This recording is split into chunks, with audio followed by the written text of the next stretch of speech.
Have taken that meeting?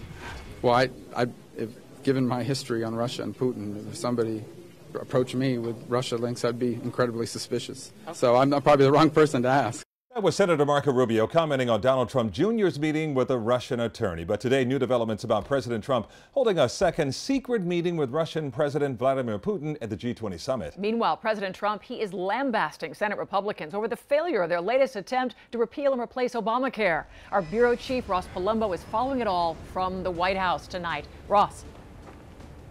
Well, Lauren Calvin, as you said, the president simply was lambasting those senators, dragging them all over here once again by bus to a lunchtime meeting. At times that meeting very intense. Several people came out and told us the president essentially saying that he wants them to get this job done and to stay into their summer recess until they do. The president once again bussing over Republican senators to discuss their failed health care plan. Inaction is not an option. But Donald Trump in another reversal after saying this just yesterday. Let Obamacare fail. It'll be a lot easier. Are you experiencing some political whiplash here?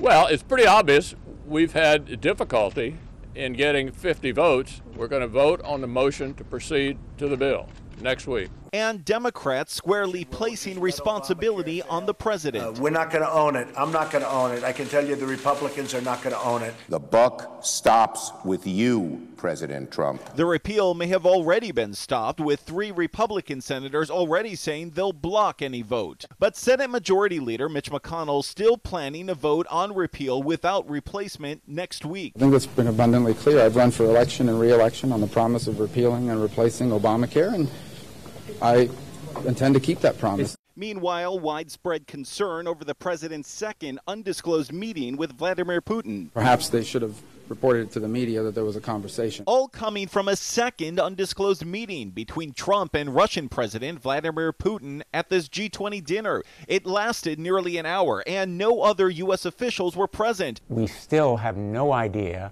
what was discussed exactly. The White House downplaying the second encounter, saying the insinuation that the White House has tried to hide a second meeting is false, malicious, and absurd. Would it have behooved them to maybe report it, but I don't, perhaps for purposes of not having to answer these questions today, but I don't, from what I've seen, think it's a matter of grave concern. The president himself calling coverage sick and alleging it's been made to look sinister. And I'm not going to get into the specifics of the conversation. It seems silly that we would disclose a dinner that we had already announced he was participating in.